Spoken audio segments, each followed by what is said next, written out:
जय हिंद प्यारे साथियों, आप सभी का स्वागत है आपके अपने चैनल जीआरएस कंपटीशन क्लासेस में। तो स्टूडेंट, मैं लेकर आई हूँ आपके सामने RWA मॉक टेस्ट का सोल्यूशन। यहाँ पर हम कर रहे हैं एसएससी जीडी के 12 जनवरी 2025 के मॉक टेस्ट का सोल्यूशन।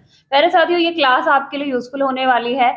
आपका टेस्ट में जो भी स्कोर रहा, आपसे क्या गलतियां हुई, किस वजह से आपका स्कोर जो है इंक्रीज नहीं हो पा रहा है, वो सब कुछ आपको रियलाइज हो जाएगा इस टेस्ट के सॉल्यूशन को कंप्लीट करने के बाद। तो अंत तक जुड़े रहेंगे क्लास से। स्टूडेंट, यहाँ पर हम करने वाले हैं सभी सब्जेक्ट का सॉल्यूशन, तो सभी साथी जुड़ जाइए फटाफट से बिना देरी किए हुए।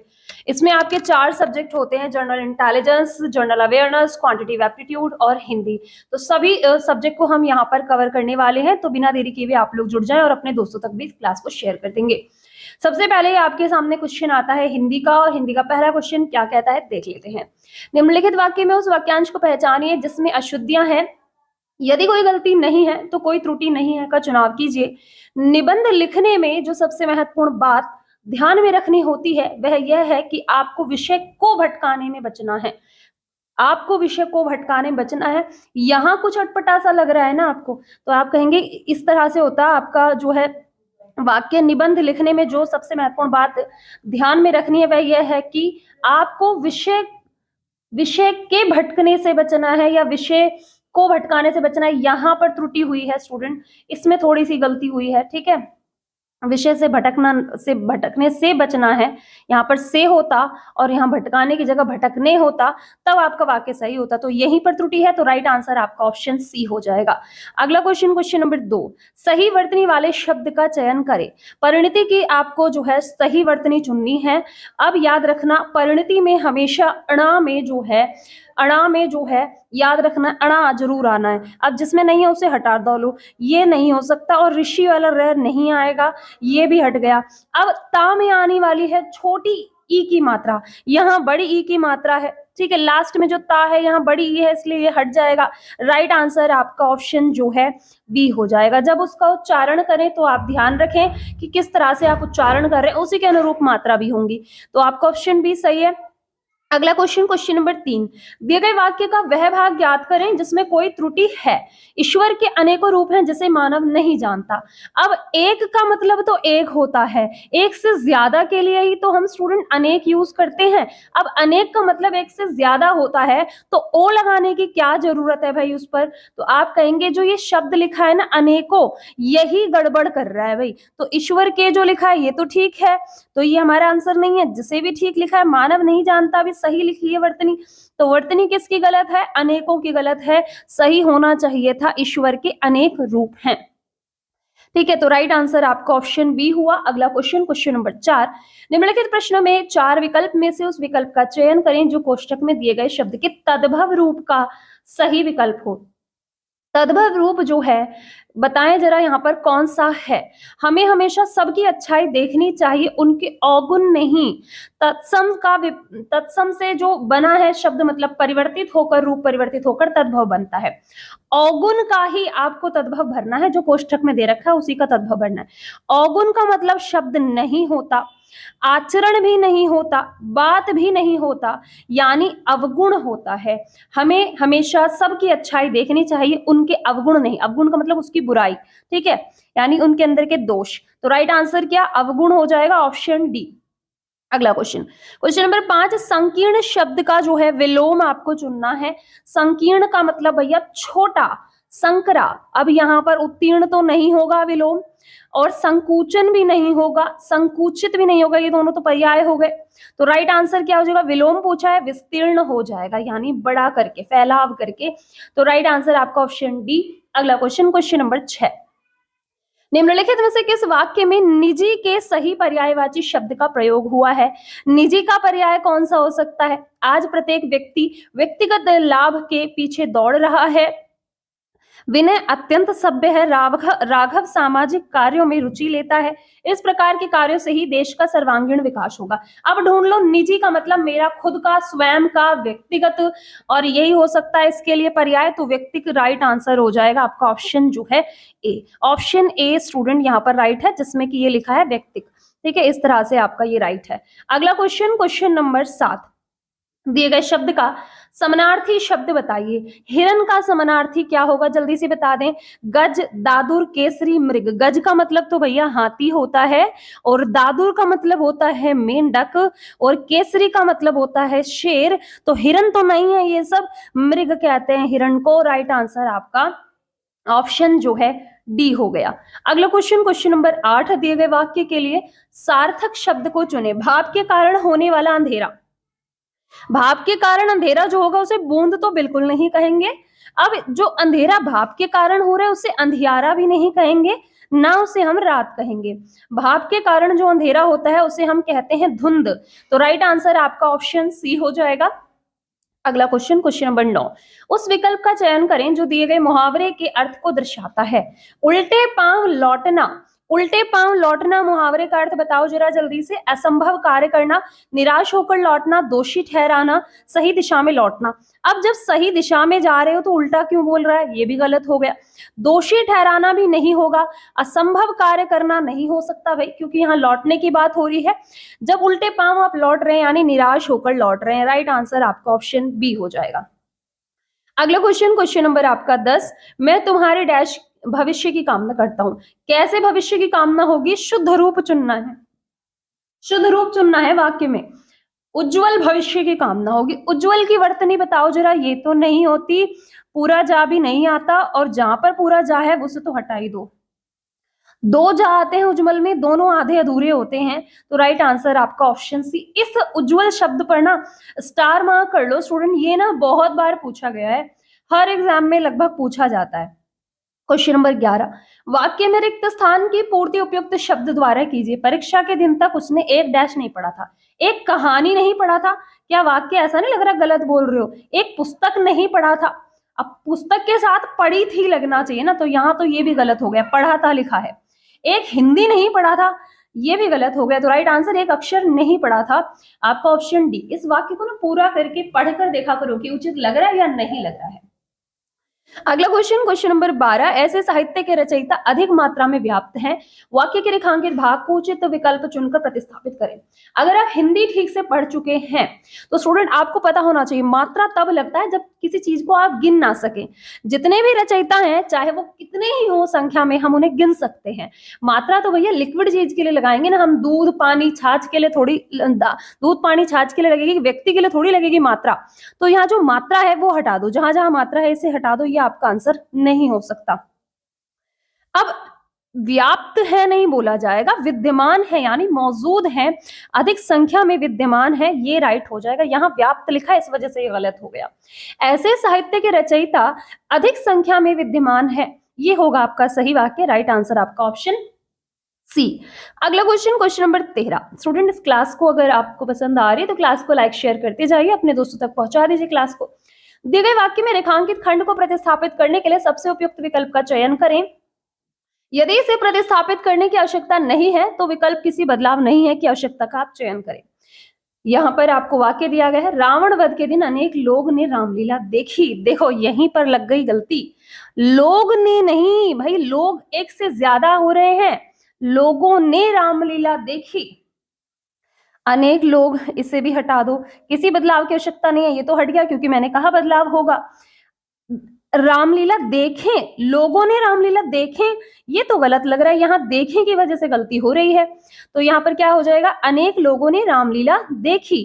तो राइट आंसर क्या आपका ऑप्शन सी हो जाएगा स्टूडेंट। अगला क्वेश्चन, क्वेश्चन नंबर 14, दिए गए वाक्य में रेखांकित खंड को प्रतिस्थापित करने के लिए उपयुक्त विकल्प का चयन करें। वेदांती लोग जगत को मिथ्या समझते हैं।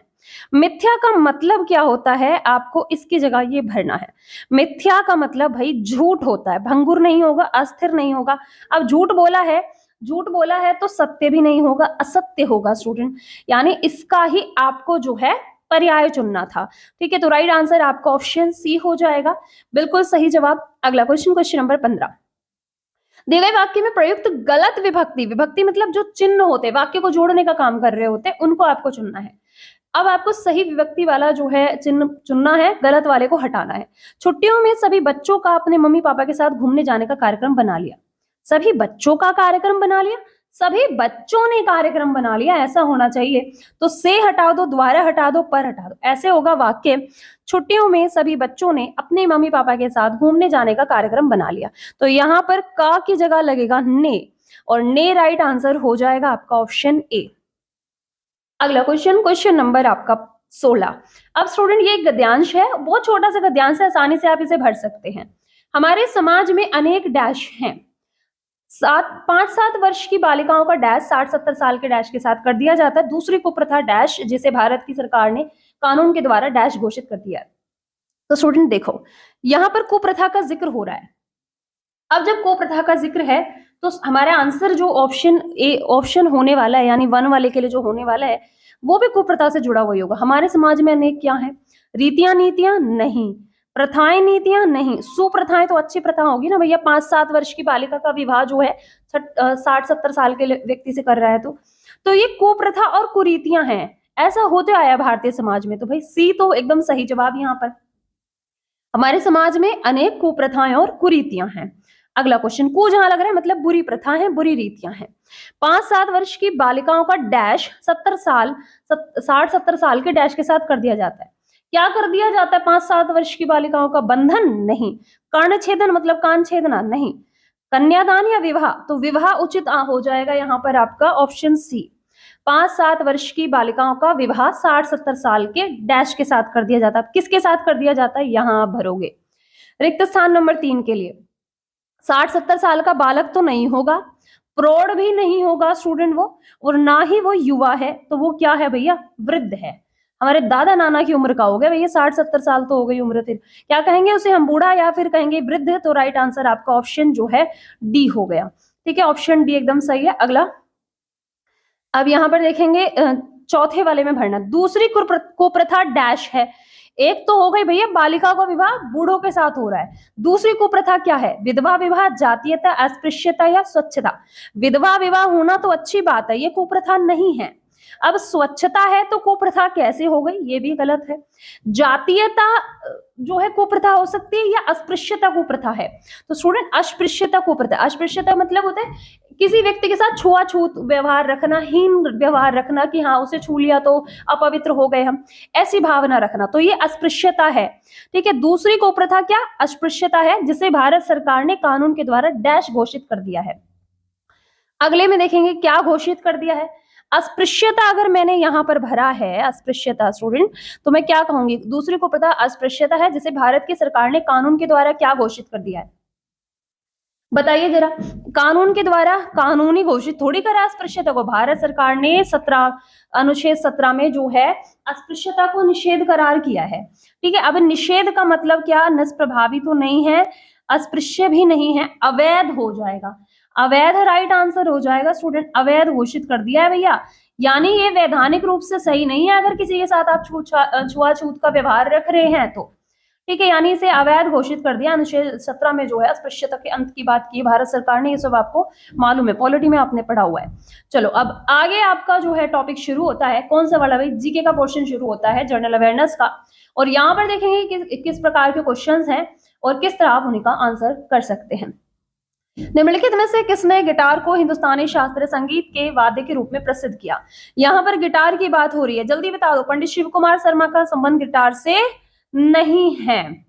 उस्ताद अली अकबर कहाँ का भी नहीं है। पंडित ब्रिजभूषण, पंडित हरिप्रसाद चौरसिया, हरिप्रसाद तो बांसुरी से हैं, तो ब्रिजभूषण काबरा राइट आंसर आपका ऑप्शन सी। अगला क्वेश्चन, क्वेश्चन नंबर 2। हाल ही में राष्ट्रीय महिला आयोग का अध्यक्ष किसे नियुक्त किया गया है? राष्ट्रीय महिला आयोग की अध्यक्ष महिला को नियुक्त किया गया। रेखा शर्मा तो नहीं है, नल्ला थम्बी कलाई सेल्वी नहीं है, मीनाक्षी लेखी भी नहीं है, श्रीमती विजया किशोर रहाटकर हैं, तो राइट आंसर आपका ऑप्शन बी हो जाएगा बच्चे। ये 9वीं अध्यक्ष बनी है। ठीक है, 9वीं अध्यक्ष बनी है, ये भी आपको लिखते चलना है। अगला क्वेश्चन, क्वेश्चन नंबर आपके लिए 3। मौलिक कर्तव्यों के संबंध में निम्नलिखित में से कौन सा अनुच्छेद राष्ट्रगान के सम्मान से संबंधित है? अब देखो, मौलिक कर्तव्यों की मैं बात करने लग जाऊं तो ये भाग नंबर 4 का में है, भाग 4 का में है। और अगर मैं अनुच्छेद बात करने लग जाऊं 51A है या 51 का बोल सकते हैं। ठीक है स्टूडेंट, अब इसके अंदर ना 11 पॉइंट हैं टोटल, जिन्हें ABC करके आप जो है ले जा सकते हैं K तक के पॉइंट। तो सबसे पहले जो है हमारा कर्तव्य क्या है स्टूडेंट? जिस भी देश में हम रह रहे हैं उसके राष्ट्रगान का हम सम्मान करें। ठीक है, राष्ट्रगान का सम्मान, राष्ट्रध्वज के सम्मान की बात जो है किसमें की गई है, पहले कर्तव्य में बात की गई है। और पहला बोला मैंने तो सी नहीं होगा, बी नहीं होगा, डी नहीं होगा, ए होगा पहला कर्तव्य। इस तरह से आपका राइट आंसर आपका ऑप्शन सी है। अगर मैं मौलिक कर्तव्य की बात करूं तो मौलिक कर्तव्य हमने अपनाए हैं सोवियत रूस से, और इसके अलावा स्टूडेंट कब जो है इन्हें भारतीय संविधान में जोड़ा गया, मूल रूप से हमारे संविधान में ये नहीं थे, हमारे संविधान में इन्हें 1976 में जोड़ा गया 42वें संशोधन के माध्यम से। प्यारे साथियों ये भी आप लिखते चलना, 42वें संशोधन के माध्यम से इन्हें जोड़ा गया। क्वेश्चन नंबर आपका 4, कौन सी संरचनात्मक परत शैवाल, कवक और पादप कोशिकाओं को घेरे रहती है और इन्हें तन्य शक्ति प्रदान करती है और यांत्रिक और परासरणी तनाव से सुरक्षा प्रदान करती है? ऐसी संरचनात्मक परत शैवाल के बारे में आपको बात करनी है। कोशिका झिल्ली, लवक, कोशिका भित्ति या रिक्तिका, इसे क्या कहते हैं? तो इसे कहते हैं कोशिका भित्ति यानी सेल वॉल। राइट आंसर आपका ऑप्शन जो है सी हो जाएगा। क्वेश्चन नंबर 5, कौन सा पहला मौर्य शासक था जिसने शिलालेखों के माध्यम से लोगों तक अपना संदेश फैलाने का प्रयास किया था? तो स्टूडेंट बताएं, यहाँ पर मौर्य शासक की बात हो रही है, जल्दी से बता दीजिए कौन सा वाला था जिसने शिलालेखों के माध्यम से लोगों तक अपनी बात पहुंचाई? तो ये काम किया था सबसे पहले अशोक ने। तो राइट आंसर आपका अशोक हो जाएगा, ऑप्शन नंबर जो है बी। मौर्य वंश से जुड़े हुए क्वेश्चन स्टूडेंट एसएससी जीडी ने जो 2024 में आपके एग्जाम हुए बहुत पूछे हैं। ठीक है, सबसे ज्यादा मौर्य वंश ही पूछा इन्होंने, अगर पूछा है तो प्राचीन काल से कोई क्वेश्चन, और आपको इस वंश के बारे में डिटेल में पढ़ना जरूरी है। अगला question, question number 6, Jean Pierre Harrison के द्वारा लिखित निम्नलिखित में से कौन सी पुस्तक कल्पना चावला की जीवनी पर आधारित है?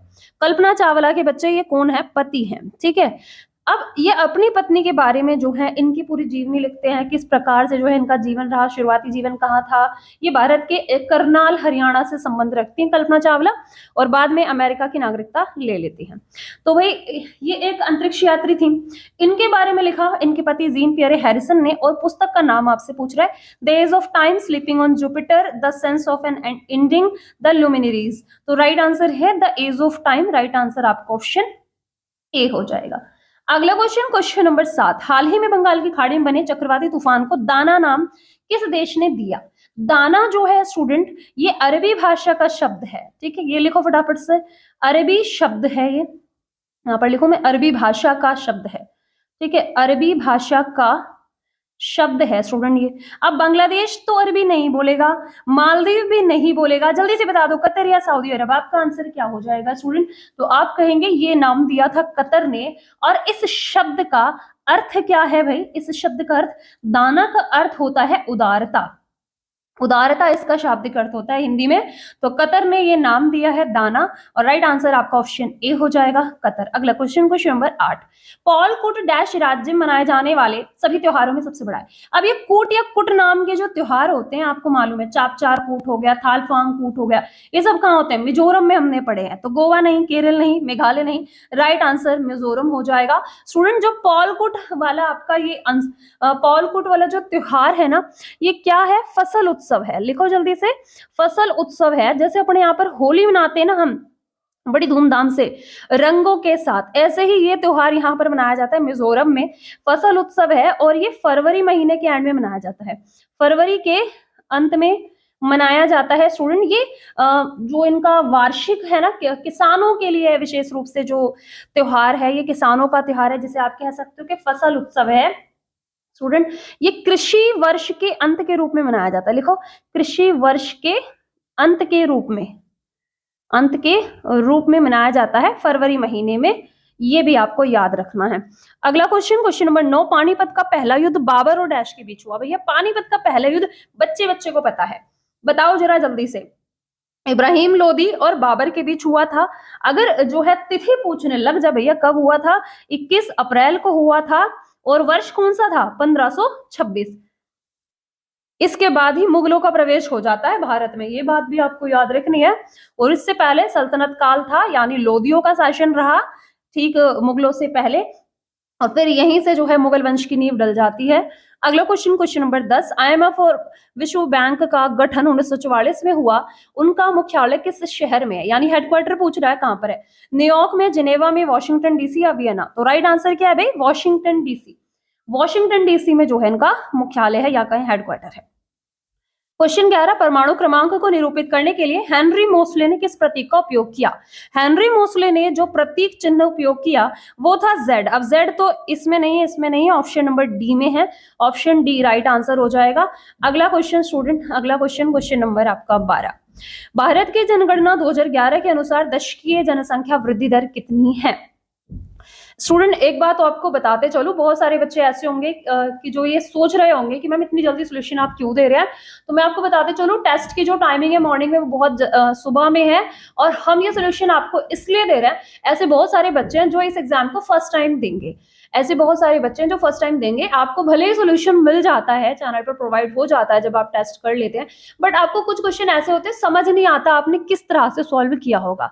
तो हमारा उद्देश्य हर बच्चे तक जो है ये बात पहुंच पाए कि हाँ वो किस तरीके से क्वेश्चन को करे, अटेम्प्ट करने का तरीका क्या हो। जब भी आप टेस्ट की शुरुआत करें, जो कम समय में होने वाले क्वेश्चन है उनको पहले करें, और जो ज्यादा टाइम लेते हैं यानी टाइम टेकिंग क्वेश्चन है उनको बाद में करें। तो पहले आप हिंदी या जीके में से कोई एक सब्जेक्ट उठाएंगे टेस्ट में करना, और इसी क्रम में जो है मैंने आपको ये टेस्ट करवाया है सोल्यूशन जो है। बताइए अगले क्वेश्चन का आंसर, भारत की जनगणना 2011 के अनुसार दशकीय जनसंख्या वृद्धि दर कितनी है? 16.2 नहीं, 17.2 नहीं, 16.7% भी नहीं भाई, 17.7% हो जाएगा राइट आंसर। ये रही थी दशकीय वृद्धि दर 121 करोड़ की आबादी के साथ, ठीक है, इतनी आबादी हो गई थी 2011 की जनगणना के अनुसार, और जो वृद्धि रही थी 17.7% की। राइट आंसर आपका ऑप्शन डी। अगला क्वेश्चन नंबर 13, हाल ही में केंद्र सरकार ने युवाओं के लिए इंटर्नशिप के लिए किस योजना की शुरुआत की? तो 2024 में जो बजट पेश हुआ ना 2024-25 के लिए स्टूडेंट, वित्त मंत्री के द्वारा बजट पेश होता है, आप सबको ये बात तो मालूम होगी। और वित्त मंत्री कौन है भैया? निर्मला सीतारमण जी। देखो निर्मला सीतारमण के द्वारा जो है जब बजट पेश हुआ 2024 में, तो उन्होंने युवाओं के लिए एक योजना लाई, जिस योजना का नाम जो है स्टूडेंट पीएम इंटर्नशिप योजना है, जिसके तहत 21 से लेकर के 24 साल तक के जो लोग हैं, लिखो जल्दा, 21 से 24 वर्ष की आयु के लोगों के लिए इंटर्नशिप शुरू की। और इस इंटर्नशिप को जो है स्टूडेंट, इस इंटर्नशिप में व्यक्ति को ऐसा नहीं कि बेवजह आपसे काम करवाया जाएगा, 5,000 रुपए जो है 5K जो है इसमें उसकी अर्निंग भी होगी, ठीक है, 5,000 रुपए की उसकी अर्निंग है या कहीं कमाई के रूप में उसे दिया जाएगा। अगला क्वेश्चन नंबर 14, राज्यसभा का सदस्य बनने के लिए भारतीय नागरिक की न्यूनतम आयु कितनी है? स्टूडेंट अगर आप मेरे चैनल से लगातार पढ़ते आ रहे हैं तो आपको इस क्वेश्चन का आंसर बिल्कुल भी सोचना नहीं पड़ा होगा करने में, क्योंकि मैं आपको पॉलिटी की इतनी सारी क्लासेस करा चुकी हूँ, सब कुछ आपने डिटेल में पढ़ा है। जो भी बच्चे नए जुड़े हैं तो उन सबको बताऊंगी, प्लेलिस्ट में बहुत सारी क्लासेस मौजूद हैं, लाइव क्लास में बहुत सारी क्लास आपको कराई, वो सारी क्लासेस आप देख सकते हैं। और SSC GD के लिए भी सुबह 10 बजे आपकी क्लास होती है, उससे भी आप लोग जरूर जुड़ेंगे, जिसमें कि हम लोग हिंदी कर रहे हैं, और RPF का पूरा सिलेबस आपको ऑलरेडी कंप्लीट कराया जा चुका है, वो भी आप सब देख सकते हैं। और PDF जो है फ्री ऑफ कॉस्ट आपको मिल जाती है टेलीग्राम चैनल पर, जिसका लिंक डिस्क्रिप्शन में मौजूद है, वहां से आप टेलीग्राम चैनल को जरूर ज्वाइन कर लेंगे। राज्यसभा का सदस्य बनने के लिए भारतीय नागरिक की न्यूनतम आयु कितनी होनी चाहिए? 30 वर्ष, 25 वर्ष, 35 वर्ष या 20 वर्ष? भैया 20 वर्ष तो कोई तुक नहीं बनता, 35 वर्ष राष्ट्रपति के लिए होती है, और 25 वर्ष जो है ये लोकसभा के मामले में होती है कि 25 वर्ष होनी चाहिए न्यूनतम आयु, तब आप लोकसभा का जो है मेंबर बन सकते हैं। तो राइट आंसर क्या? 30 वर्ष हो जाएगा आपका, ऑप्शन नंबर जो है ए एकदम सही। अगला क्वेश्चन नंबर 15, गरीबी के आकलन के लिए किसे संदर्भित किया जा सकता है? मतलब किससे आप गरीबी का अंदाजा लगा सकते हो? औसत, सीमांत, उपयोगिता से? बिल्कुल नहीं। अधिक समर्थन मूल्य से भी नहीं लगा सकते, न्यूनतम समर्थन मूल्य से भी नहीं लगा सकते। आप मासिक प्रति व्यक्ति व्यय से जो है स्टूडेंट इसका अंदाजा लगा सकते हैं, मंथली पर कैपिटा एक्सपेंडिचर से अंदाजा लगा सकते हैं, यानी आकलन कर सकते हैं गरीबी का। राइट आंसर आपका ऑप्शन जो है डी हो जाएगा। क्वेश्चन नंबर 16, दिए गए विकल्पों में से कौन सा विकल्प प्रतिध्वनि उत्पन्न करता है? कौन सा ऑप्शन है जो इको प्रोड्यूस करता है? जब प्रतिध्वनि परावर्तित होती है, जब ध्वनि तरंगे किसी ठोस माध्यम से गुजरती है, प्रतिध्वनि उत्पन्न नहीं होगी, ये भी याद रखना। जब ध्वनि तरंगे किसी तरल माध्यम से गुजरेंगी तब भी प्रतिध्वनि उत्पन्न नहीं होगी। इको मतलब आवाज का वापस से आना। जब ध्वनि तरंगे निर्वात से होकर गुजरेंगी, यहां पर भी नहीं होगी। यानी जब ध्वनि परावर्तित होती है, जब इको उत्पन्न होती है, यानी प्रतिध्वनि उत्पन्न होती है। राइट आंसर आपका फिर ऑप्शन ए हो जाएगा स्टूडेंट। अगला क्वेश्चन नंबर 17, निम्नलिखित में से कौन खिलाफत आंदोलन के नेता थे? खिलाफत आंदोलन आपको मालूम है 1920 में शुरू हुआ, और ये जो है स्टूडेंट ये खलीफा पद के समर्थन में था। ये अंग्रेजी सरकार पर दबाव डाला जा रहा था कि जो इस्लाम में एक सबसे बड़ा पद होता है ना, जैसे आप क्रिश्चियन में पोप देखते हैं या फिर और भी अलग अलग धर्मों में बड़े बड़े जो पद होते हैं धार्मिक मामलों के, वो अलग अलग होते हैं। तो इस्लाम में एक पद हुआ करता था इस्लाम धर्म के अनुसार, खलीफा का पद, और तुर्क के जो सुल्तान थे यानी तुर्की सुल्तान, उनको इस पद पर बनाए रखने के लिए उनके समर्थन में था ये आंदोलन, जो खिलाफत आंदोलन था। तो भगत सिंह जी इसमें नहीं थे, ठीक है, ज्योतिबा फुले भी नहीं थे और कस्तूरबा गांधी भी नहीं थी, मौलाना अबुल कलाम आजाद थे। इसके अलावा और बहुत सारे लोग थे। कौन कौन?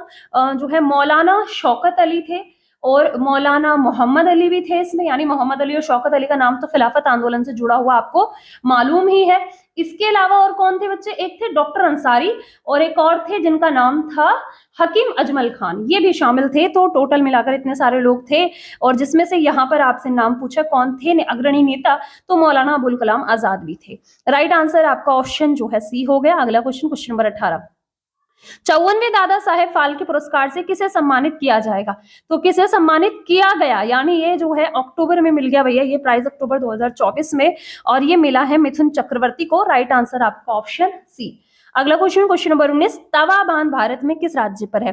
पहले तो नदी आपको पता होनी चाहिए, नदी कौन सी है भैया? तो तवा नदी पर बना हुआ है ये बांध, होशंगाबाद जिला है। लिखो जल्दी से, होशंगाबाद जिले में है।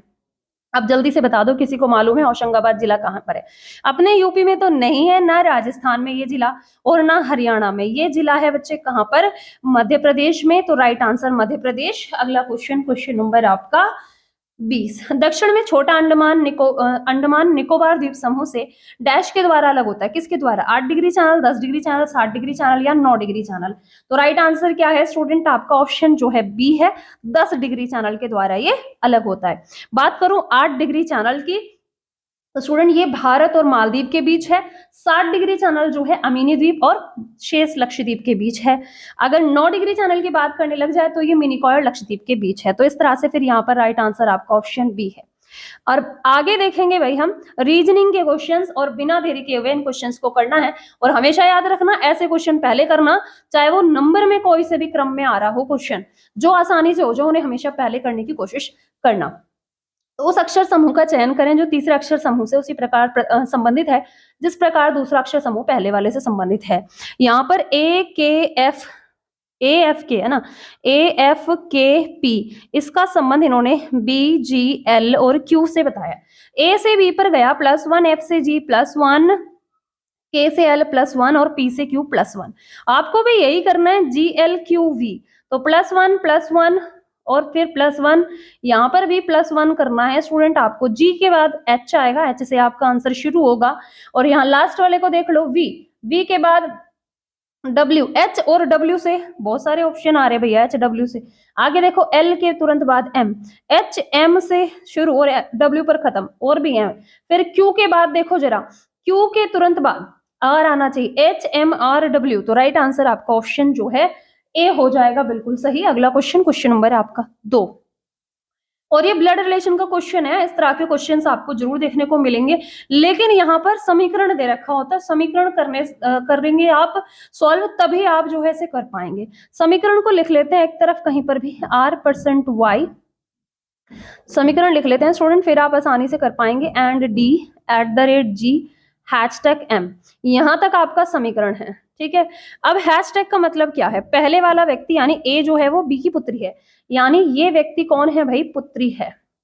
माइनस कर दूं, ऐसे लिख सकते हो कि एम की बेटी है बच्चे कौन? जी, माइनस कर दूं, ये पुत्री है। ऐसे भी आप साइड में लिख सकते हो, इसे बनाने की जरूरत नहीं है वैसे, पर आपको समझाना है तो मैं इसलिए बताते चल रही हूँ। यहीं से आपका आंसर सॉल्व हो जाएगा समीकरण में डायरेक्ट।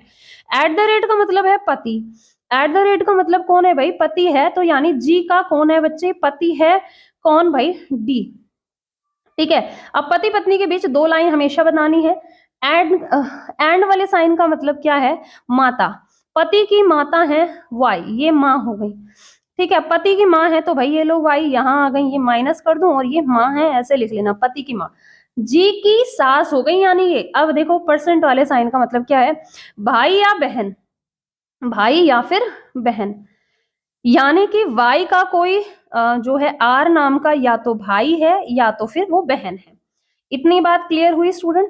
अब देखो ये बोल क्या रहा है समीकरण में, तब एम का दामाद आर डैश का है। एम का दामाद आर डैश का है, पुत्र है, बहन का पुत्र है, भाई है, पोता है। एम का दामाद कौन है? ये है दामाद।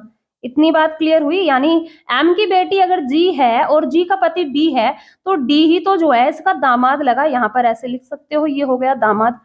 एम का दामाद जो है वो आर के संदर्भ में बताना है क्या है, आर की बहन का बेटा है। ये आर की बहन है ना वाई, ये तो क्लियर है ना, ये तो बहन। अब ये नहीं पता आर बहन है वाई की या फिर भाई है, बस ये तो पता है लेकिन कि वाई जो है वो बहन है आर की। अब वाई का बेटा है डी, ये तो क्लियर है ना, ये बेटा है अगर वाई माँ है तो यहाँ पर आर की बहन का बेटा है, बहन का बेटा यानी बहन का पुत्र। राइट आंसर आपका ऑप्शन बी हो गया।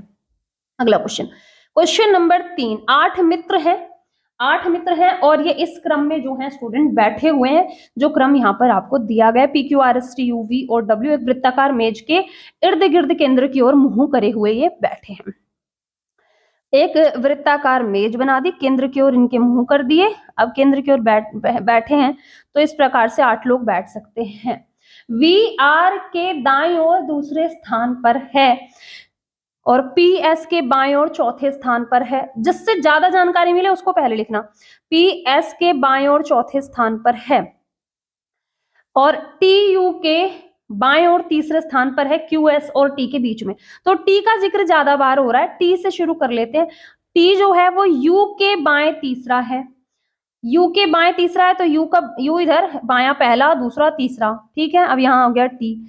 केवल क्यू एस और टी के बीच में है, या तो क्यू इधर होगा या तो इधर होगा, और या तो एस यहां है या तो एस यहां है, अभी कुछ क्लियर नहीं है, ठीक है।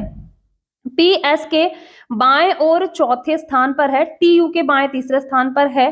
पी और टी के बीच में कौन बैठा हुआ है? वी आर के दाएं और दूसरा है। मैं वी से अगर मैं वी को मैं यहां मान रही हूं, अभी मान रही हूं, क्लियर नहीं है, वी को मैं यहां मानू, आर के दाएं और दूसरा है, आर के दाएं दूसरा, आर के दाएं पहला दूसरा, ठीक है। इसके बाद यहां पर था केवल क्यू एस और टी के बीच में बैठा है।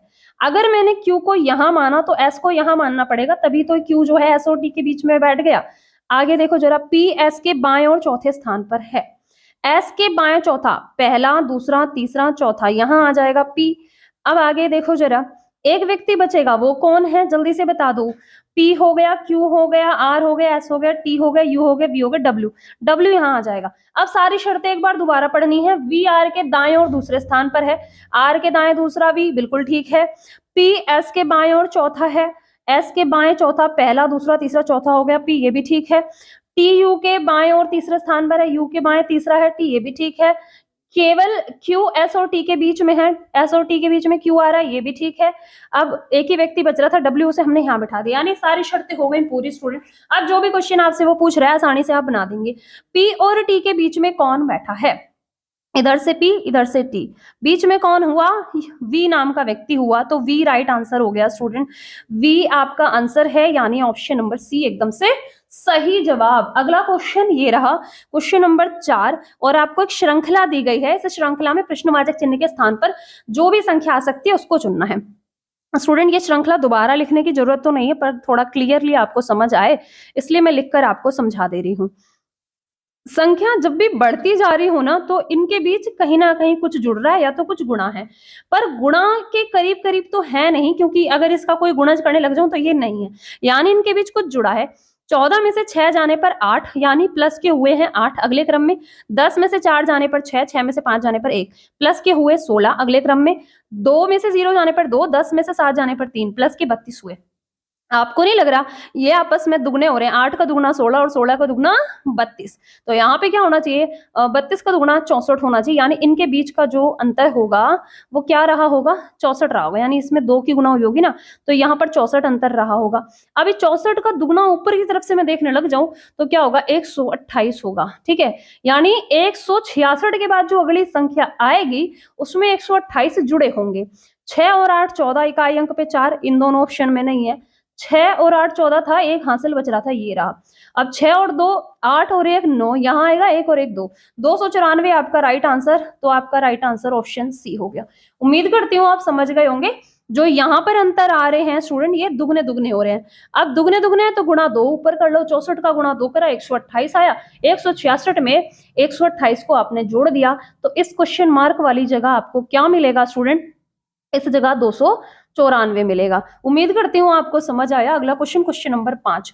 नीचे दी गई आकृति के बाएं ओर दर्पण पर रखे जाने वाली सही दर्पण प्रतिबिंब। अब दर्पण को बाएं ओर रखा है, किस ओर रखने के लिए, दाएं ओर रखा है। दाएं ओर रखा है तो यहाँ आएगा, टी तो अपनी जगह रहेगा, ये आंसर एम से शुरू हो रहा है, ये हटा दो।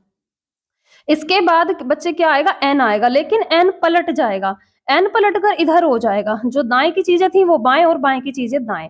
तो यहाँ पर एन वास्तविक है, यहाँ पर एन वास्तविक है, हटा दो। और लास्ट में इधर आ गया आई, इधर आ गया एम। एम पलटने के बाद भी एम जैसा दिखेगा, यहाँ तो डब्ल्यू था तो ये भी हट गया। तो राइट आंसर क्या आपका ऑप्शन जो है डी हो गया। अगला क्वेश्चन स्टूडेंट, डी इसमें दिया, डी वाले ऑप्शन में। अगला क्वेश्चन, क्वेश्चन नंबर 6। वर्गों के उस समुच्चय का चयन कीजिए जिनके मध्य के संबंध को निम्नलिखित वेन आरेख के द्वारा सर्वोत्तम रूप से निरूपित किया गया है। सर्वोत्तम रूप से निरूपित किया जा रहा है कैसे, मसाले, जीरा, पालक, भैया तीनों अलग अलग हो गए। पालक तो सब्जी है और जीरा जो है वो मसाला है, तो ये नहीं हो सकता। पशु, पौधे, लकड़ी, ये भी तीनों अलग हो गए। इंजीनियर, डॉक्टर, फार्मासिस्ट, ये भी तीनों अलग हो गए, 3 गोले अलग अलग बनेंगे। तो गेहूं, मक्का, अनाज, ये सही हो जाएगा। यानी अनाज हो गए ये सारे, और इधर एक बार गेहूं है और इधर है क्या, मक्का। मक्का भी अनाज है और गेहूं भी अनाज है, लेकिन दोनों अलग अलग भी हैं। तो ये इस तरह से आपका डायग्राम जो है डी में फिट बैठता है, यानी जो डी में शब्द है उनके अनुरूप ये बैठता है। राइट आंसर फिर डी हो गया। अगले वाला देखेंगे, 7वां वाला। 7वें में नीचे दी गई आकृति श्रृंखला में आने वाली अगली आकृति का चयन कीजिए। यहाँ पर कोई भी एक चीज कॉमन आप लोग ढूंढ डालें और उसके अनुसार फिर आगे आप चलते रहें। त्रिभुज आप सबसे पहले देखें, त्रिभुज इस क्रम में अगले वाले में ठीक नीचे जा रहा है, यहाँ आ गया। इसके अगले में एक छोड़कर बाएं तरफ गया, फिर उसके अगले में एक छोड़कर ऊपर गया, तो इसके अगले में क्या आएगा, जस्ट एक, पहले वाले में एक का अंतर नहीं था, फिर अंतर था, फिर अंतर नहीं था, फिर था। तो इस अकॉर्डिंग ये यहाँ आना, यानी जहां पर ये जेड दिख रहा है ना, यहाँ पर त्रिभुज इसमें है, इसमें है, इसमें है, इसमें नहीं है, से हटा दो। ए, बी और डी में से कोई आपका आंसर होगा। आगे चलो, कोई और एक आकृति, स्टार को पकड़ो। स्टार ठीक ऊपर गया एक छोड़कर, अगले क्रम में क्या आया, यहाँ पर अगले में चला गया, यानी यहाँ से यहाँ आ गया। फिर इसके अगले क्रम में एक छोड़कर अगले में आया, यहाँ आ गया, यानी फिर अगले में एक छोड़कर आगे जाएगा, यानी यहाँ पर आएगा आपका स्टार। तो यहाँ पर स्टार इसमें भी है, इसमें भी है, इसमें नहीं है, इसे हटा दो। तो यानी ए और डी में से अब कोई आपका आंसर होगा, ए और डी में से। इसके बाद कोई और एक जो है आप पकड़ लो फटाफट से। पी को देखो फटाफट से, पी किस में आ रहा है, पी एक यहाँ पर अगले में आया, इसके अगले क्रम में 2 को छोड़ा इसने, अगले में गया, फिर अगले क्रम में तुरंत अगले में जाएगा, यानी पहले वाले क्रम में भी तुरंत अगले में आया था ना यहाँ पर, तो इसमें तुरंत अगले में आया। अगले बार में क्या आएगा, एक छोड़कर फिर आगे जाएगा, तो एक छोड़कर आगे जाएगा तो यहाँ आएगा, ये रहा पी। तो राइट आंसर फिर आपका ऑप्शन जो है डी हो जाएगा। ऑप्शन डी राइट है। फिर अगले क्वेश्चन पर चलेंगे बच्चे, डी वाला दिया हुआ है डी में। अगला क्वेश्चन, क्वेश्चन नंबर 8। कथन निष्कर्ष से जुड़ा हुआ क्वेश्चन है। ऐसे में हमेशा कथन सही होते हैं और निष्कर्ष उसके अनुरूप हैं तो सही है, नहीं है तो फिर गलत हो जाते हैं। डायग्राम आपको कथन के अनुसार बनाने हैं। कुछ ऊन कपड़े हैं, जब कुछ का संबंध होता है एक गोला दूसरे गोले को इस तरह से काटता होगा। कुछ ऊन जो है वो क्या है, कपड़े हैं। आगे, सभी कपड़े नरम हैं और जिसके साथ सभी लग रहा होता है ना स्टूडेंट, वो पूरी तरह से कवर्ड रहता है दूसरे वाले के द्वारा। तो सभी कपड़े नरम है, अब नरम आ जाएगा बाहर और कपड़े रहेगा अंदर। अब देखो जरा निष्कर्ष क्या कहता है। निष्कर्ष नंबर 1 कह रहा है सभी ऊन नरम है। जी नहीं, जो बाहर है ये ऊन सिर्फ ऊन है, नरम नहीं है। इधर वाले में है तो ऊन नरम, यानी कुछ ऊन तो नरम है, लेकिन सभी बोल रहा है तो गलत हो गया। अगले वाले में कुछ ऊन नरम है, बिल्कुल सही है, ये वाले हिस्से में जो ऊन है वो नरम है, तो दूसरा हो गया राइट। सिर्फ पहला गलत हो गया, सिर्फ दूसरा सही है। अब सिर्फ दूसरा सही है तो आप बी को चुनेंगे, और बी किस में दिया हुआ है, चलो भाई बी राइट ही हो गया आपका, दूसरा अनुसरण करता है। क्वेश्चन नंबर आपका 9। अब इस आकृति को जो है आपको पूरा करना है और पैटर्न को घुमाने की अनुमति नहीं है, इस बात का भी आपको ध्यान रखना है। तो ये रहे आपके पैटर्न, देखो भाई इधर की तरफ ये बॉक्स बनेगा, यहाँ सर्कल सा है इसे भी हटा दो, यहाँ सर्कल सा है इसे भी हटा दो। इसके बाद ये इस तरह से यहाँ पूरा होगा और यहाँ से आएगी लाइन, इसमें लाइन नीचे से दे रखी है, इसे भी हटा दो, तो फिर राइट क्या, बी हो गया। बी वाली आकृति हो गई राइट आपकी। ठीक है स्टूडेंट, अब बी वाली आकृति राइट है तो बी किस में दे रखा है, बी वाले ऑप्शन में, तो बी ऑप्शन आपका एकदम से सही जवाब। अगला क्वेश्चन, क्वेश्चन नंबर 10।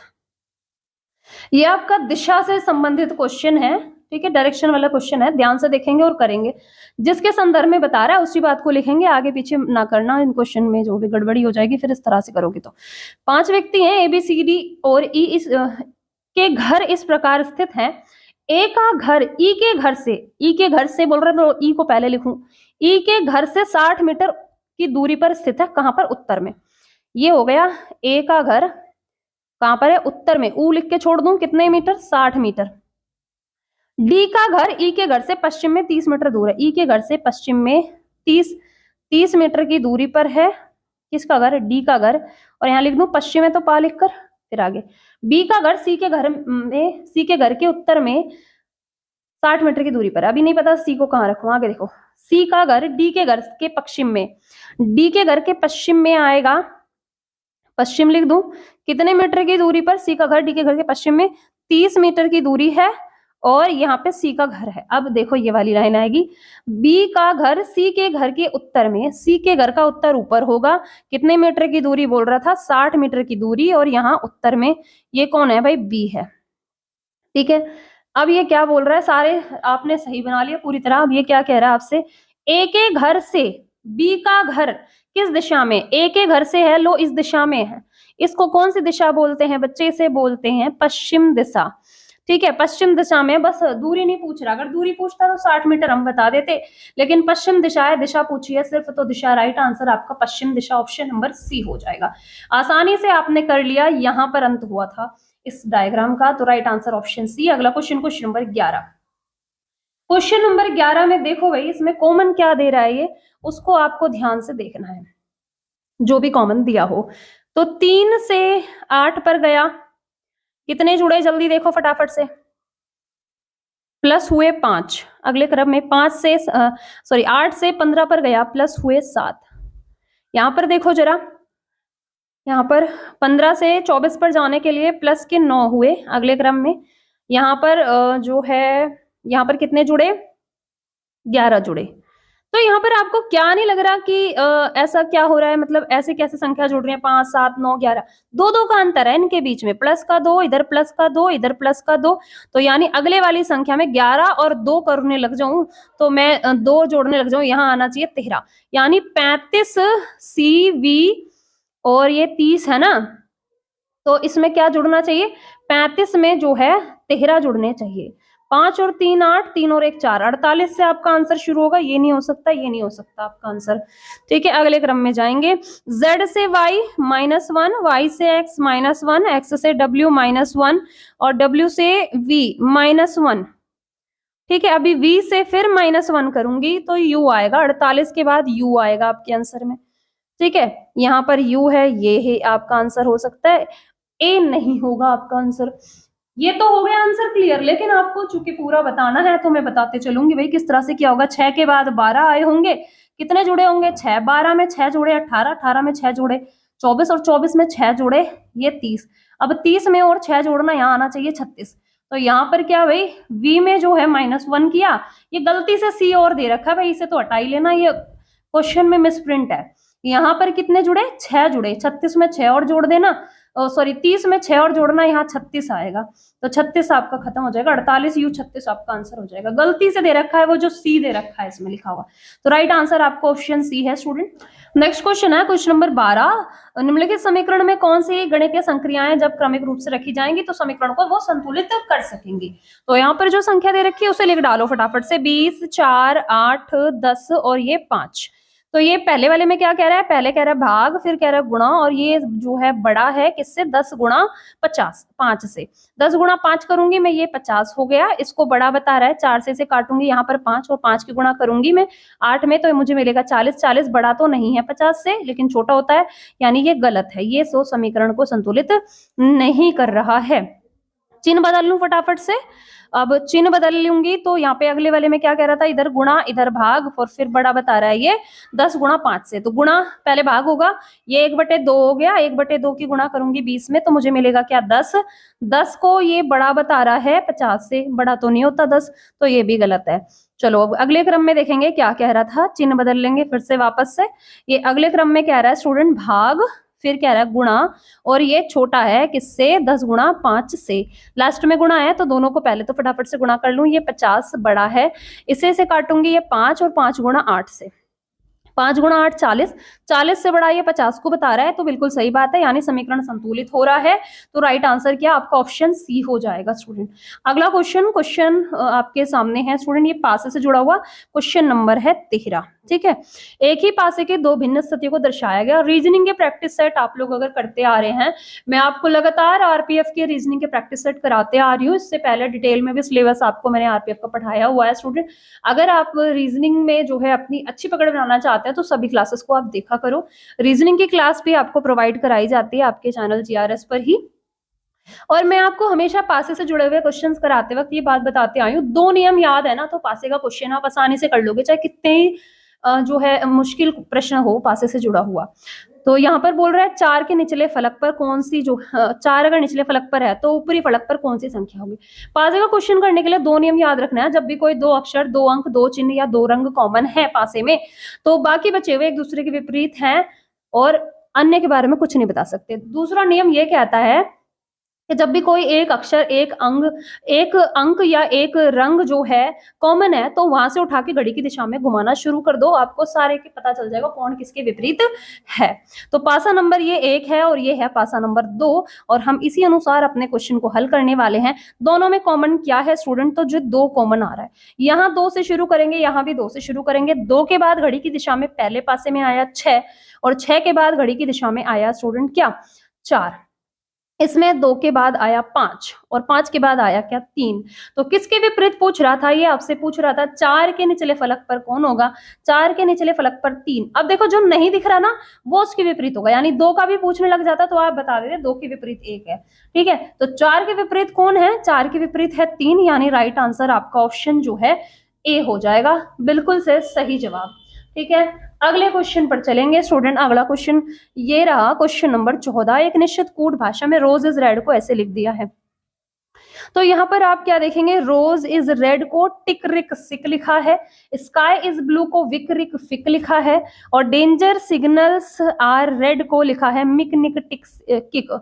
उसी भाषा में रोज को क्या लिखा, अगर इन्हें आप सामने सामने लिख लें, यानी ऐसे ऐसे लिख लें, तो और आसानी से हल हो जाता है, लेकिन आप यहाँ पर भी हल कर सकते हैं।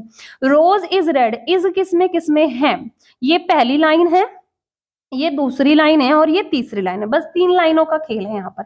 इज कॉमन किसमें है, तो आपका जो है देखें, जो कॉमन है उन्हें हटा लें, बाकी का आपको आंसर मिल ही जाना है। इज यहाँ पर भी है, इज यहाँ पर भी, ऐसा क्या है जो दोनों लाइन में कॉमन है, टिक रिक सिक, यहाँ पर विक रिक सिक। तो आप कहेंगे यहाँ पर रिक रिक जो है दोनों में दिखा, ये रहा रिक, ये रहा रिक, यहाँ इज है और यहाँ पर भी जो है क्या, इज है, तो रिक रिक हट गया। ठीक है, आगे देखो, अब तीसरी लाइन में और पहली लाइन में रेड कॉमन दिख रहा है। ठीक है, रेड कॉमन दिख रहा है, इसको ट्राइंगल में बना लूं, रेड को मैं यहाँ पर ट्राइंगल में बना लिया। अब दोनों में क्या कॉमन है, यहाँ पर देखो तीसरी जो लाइन है, तीसरी लाइन और पहली लाइन में कॉमन क्या है स्टूडेंट, आपको क्या दिखा, टिक।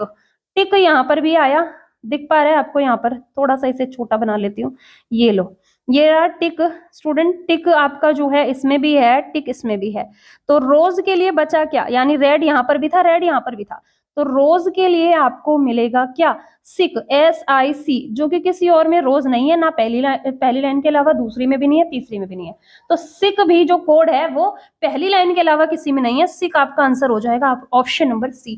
सामने सामने लिखकर करोगे तो और आसान हो जाएगा इन्हें ढूंढना। अगला क्वेश्चन नंबर 15।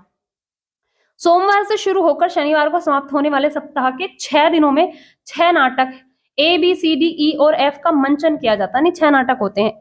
तो मैं दिन लिख लूं पहले फटाफट से, सोम, मंगल, बुध और बृहस्पति। ठीक, बृहस्पति यहाँ पर लिखें फटाफट से, बृहस्पति, फिर शुक्र, फिर शनि, ये हो गए 6 दिन। अब ये क्या बोल रहा है, नाटक डी का मंचन मंगल को होता है, डी का मंचन मंगल को होता है, मंगल के नीचे डी लिख दिया। नाटक ACF का मंचन इसी क्रम में एक के बाद एक होता है, यानी डी के तुरंत बाद A, फिर C, फिर F। ठीक है, आगे क्या कह रहा था आपसे, ये सोमवार या बुधवार को नाटक ई नहीं होता, ना तो ई बुध को होगा ना तो ई सोमवार को होगा। अब ए तो फिक्स है बुध की जगह, अब बचा कौन भाई, जो सोमवार को नहीं हो रहा ई, अगर और बुध को भी नहीं हो रहा, बाकी सब अपनी जगह फिक्स है, तो ई होगा शनिवार को।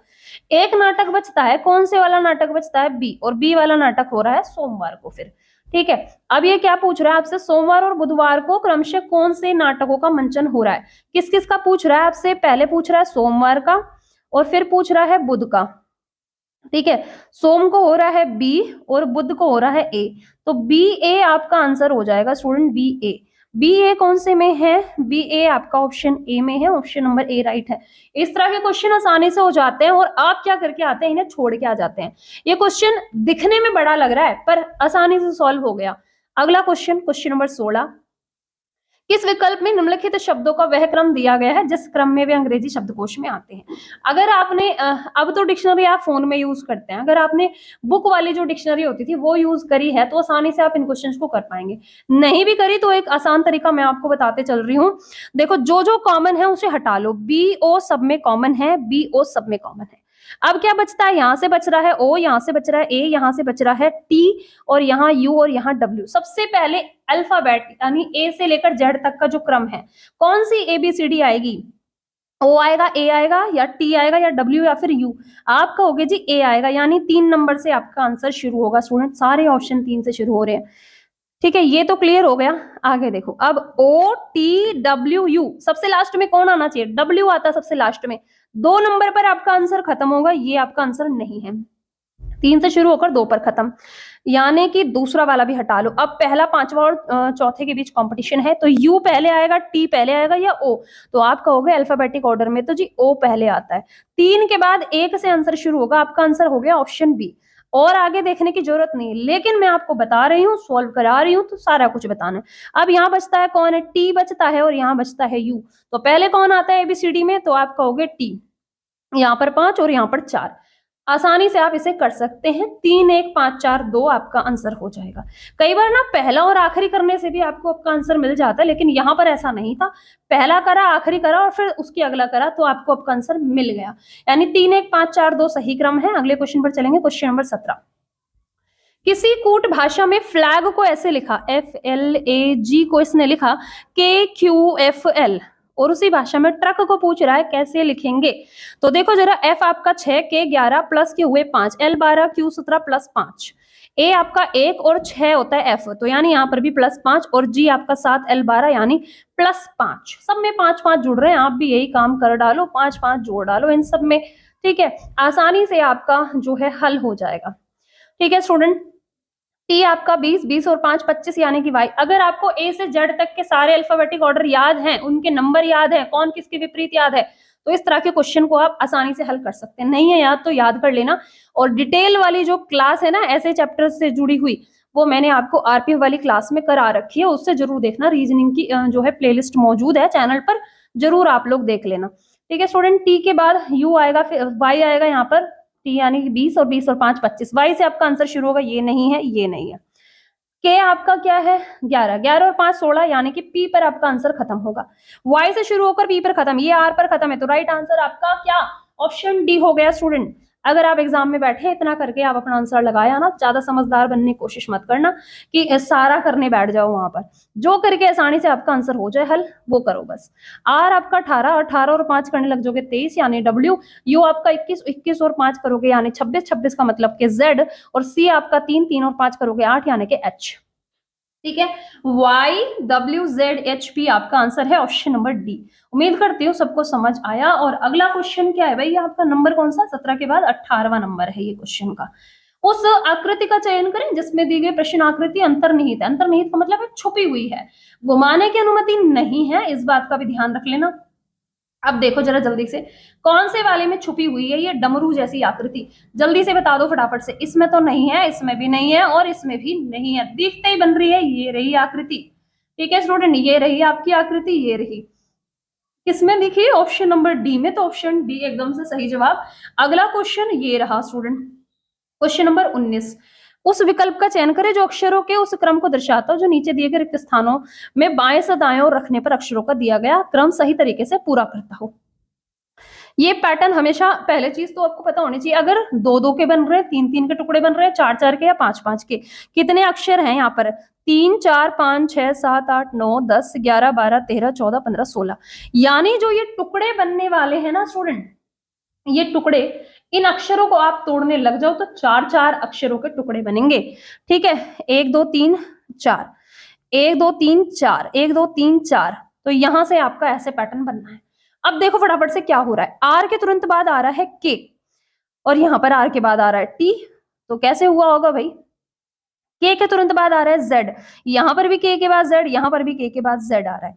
तो के बाद जेड कौन से आंसर में है? तो यहां पर देखो के जेड और के से तुरंत पहले आर आ रहा है, आर के जेड, उसके बाद क्या आएगा? आर के जेड के बाद, आर के जेड के बाद, एक में तो कुछ अलग है, एक में कुछ अलग चल रहा है। तो पैटर्न किस प्रकार बन रहा होगा? यहाँ पर क्यू है, यहाँ पर टी है, तो इधर क्या होना चाहिए? एस, और इधर होना चाहिए आर। समझ गए ना आप? आर के जेड आर, और यहाँ पर आर के जेड आर, यहाँ पर एस के जेड आर, यहाँ पर टी के जेड आर, और फिर यहाँ पर क्या होना चाहिए था? क्यू के जेड आर। देखो बन गया आसानी से। कैसे बना भैया? क्यू के जेड आर के जेड आर। तो ये देखो, ये कॉमन क्या चल रहा था, इसमें +1 हो रहा है, क्यू से अगले वाले में जब शुरू होगा, यहाँ आर से शुरू होगा, फिर अगले वाले में आर में +1 हो रहे हैं, तो एस आ रहा है, इसमें +1 हो रहे हैं पहले अक्षर में। ठीक है, एस के तुरंत बाद अगले वाले में यहाँ पर +1 हो रहा है, तो टी आ रहा है, और बाकी सब कॉमन है। के जेड आर सबसे जो तीनों है पीछे के 3 कॉमन आ रहे हैं सब में, ये बात ध्यान रखनी है आपको। ठीक है, तो आपका आंसर कैसे होगा? के जेड आर एस के जेड। किस में है के जेड आर एस के जेड? तो के जेड आर इसमें नहीं हो गया, ये के Z R S Z T हो रहा है, ये भी नहीं है। तो राइट आंसर आपका ऑप्शन जो है ए है। उम्मीद करती हूँ आप सभी साथी समझ गए हैं। अगला क्वेश्चन नंबर 20, और ये रीजनिंग का आखिरी क्वेश्चन है। ठीक है स्टूडेंट, जल्दी से आप लोग आंसर करेंगे। दिए गए पैटर्न को ध्यानपूर्वक अध्ययन करें, उस संख्या को चुनें जो इसमें चिन्ह पर आएगी, प्रश्न चिन्ह के स्थान पर। 9 6 24, 9 6 4 को 38 बनाए, यानी इस तरफ जो है आपका हल हुआ है ऊपर से नीचे के क्रम में, क्योंकि जिधर बड़ी संख्या है उधर ही जो भी संक्रिया हुई होगी उसी तरफ हुई होगी। ठीक है, दाएं से बाएं या बाएं से दाएं भी होती है संक्रिया, लेकिन जब संख्या जहां बड़ी हो वहां पर पहले देखें। 9 6 और 4, इन सबको मैं जोड़ने लग जाऊं, 9 6 15 और 4 19, 19 से 38 कैसे बना होगा? तो गुणा हुई होगी 2 की, अगले क्रम में 3 2 5 और 5 10, 10 से 20 कैसे बना होगा? गुणा हुई होगी 2 की, आगे 7 8 15 और 3 18, 18 से जो है क्या बना हुआ? 18 में भी फिर मैं गुणा 2 करूंगी, मुझे मिलेगा 36, और 36 कौन से ऑप्शन में है? देखो जरा जल्दी से, आप कहोगे 36 दिया हुआ है ऑप्शन नंबर जो है बी में। इस तरह से आपका क्वेश्चन हल हुआ है और आप आसानी से इसे कर पाए होंगे। तो स्टूडेंट इस क्लास में जो है अभी के लिए इतना ही, और मैथ्स का सॉल्यूशन आपको सर कराएंगे, तो इस क्लास के बाद जो है आपको मैथ्स की क्लास भी मिलेगी। अगर आप चैनल पर नए हैं तो चैनल को सब्सक्राइब कर लेना, बेल आइकन को प्रेस कर लेना, ताकि अगले वाले सॉल्यूशन, अगले वाली क्लास की नोटिफिकेशन आप तक आसानी से पहुंच जाए। और अगर क्लास पसंद आई है तो सेशन को लाइक शेयर तो करके जाइएगा। Thanks for watching this video, like share and subscribe.